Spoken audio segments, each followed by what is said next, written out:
Hi, everyone, and welcome once again to the Monte Cagle Show with Monty and Teresita.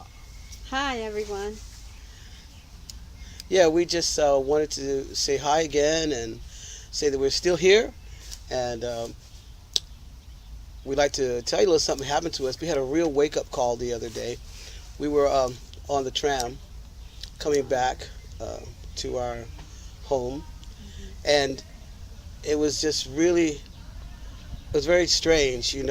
Lately, about a couple of weeks ago, they passed some kind of political, uh, some laws about the refugees and about they call it Fluchtlingers here, and they have a new policy toward the refugees.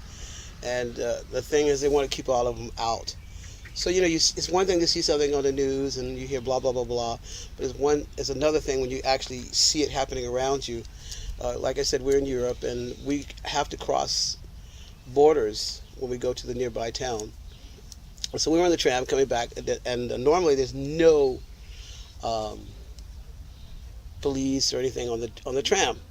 So that day, just so happens that we were sitting on the tram, and there was behind us uh, an African guy, and in front of us there's other two African ladies, and the train's all mixed, but there's a real effort to get a lot of the refugees out of Europe or keep them out of Europe and more or less vent the ones that are here, find out what you're here for, and especially going into Germany and places like that, they're really targeting. And we were kind of funny because we're sitting on the tram, the police get on, they walk through the tram, boom, they go straight to the people who are Africans on the tram.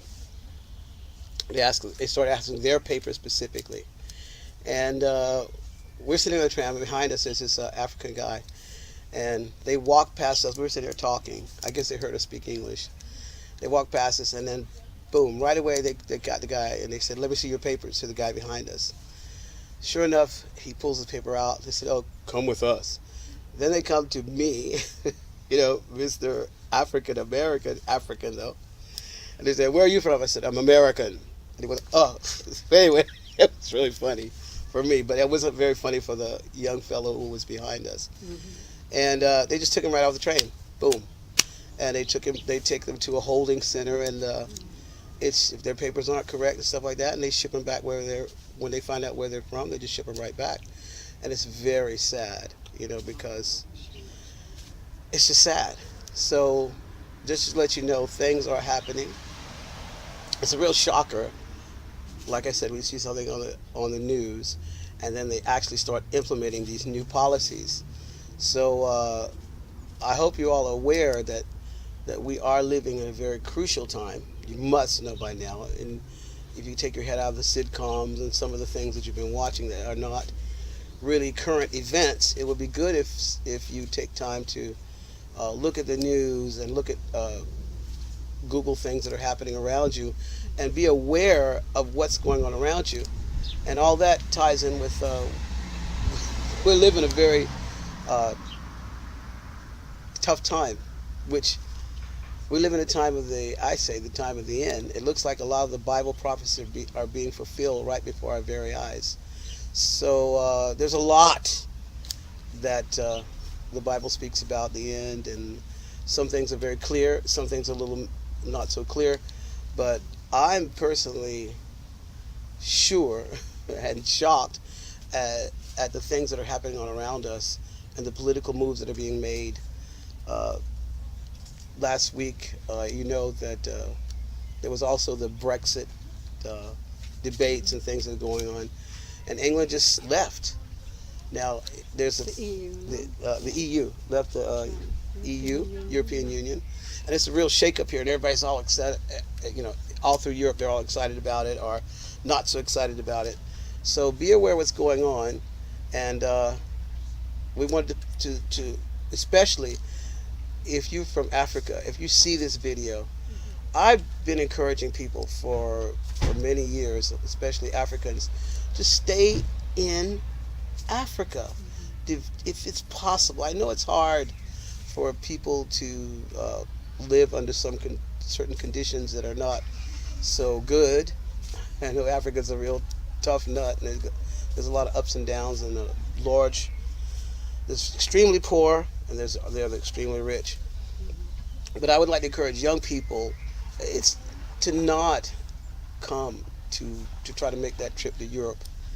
Try to stay and see. There must be a way that you can stay in your country and help to develop your country, or and just looking to God above to ask Him to help you in your situation that you could have a better life, and not just look to, oh, I got to go to Europe, I got to go to America, because I'll be honest, life in Europe for Black people, and especially if you're African American in America, is not, if you're not affluent and you're not rich, it can be quite tough, to be honest. So this is the little wake-up call, or little reminder, which I brought up before. If you're African American, or if you are African, stay in Africa. Why not go back to Africa if you have an opportunity? There's a lot of opportunities there, especially for African Americans who got all these diplomas and a lot of these things they know how to do, that there you would be almost worshipped with some of the credentials that you may have, and you'll find jobs like this, instead of beating, oh, please acknowledge us, blah blah blah. So that's a little video for that. Think about it, and We stick met to that.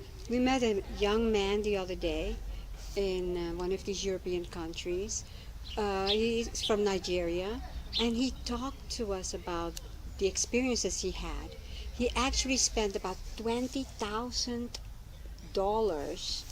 at Oh, different that's awesome. times, to make the jump to come to Europe, and just for him to come and live on welfare, because they refuse to give Africans that come from these African countries, they refuse to give them jobs. So all they do is they give you money and they tell you stay, Just just stay back, just survive. survive. You get your check in the mail every month and don't do anything.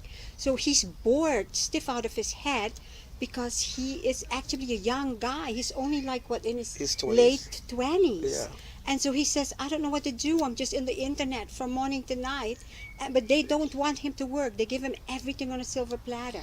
He I mean, spent 20,000. You know what $20,000 could do in Africa? in He could Africa, have started a business. He could have started a school. He could have done anything with right? that. Now he spent all that money to come here just for him to get a few pennies in the mail I mean, every it's month. the money that they give these young people it's it barely keeps you Yeah, it's barely going, enough or just to alive, for live. food, or rent, or sometimes they give you a place to stay. Right. But is that really existence? Is that what you really want to shoot for? I mean, Mhm. I can't speak for you, but I do see it's not so rosy for a lot of the Africans who come here. It's not And worth it. it's just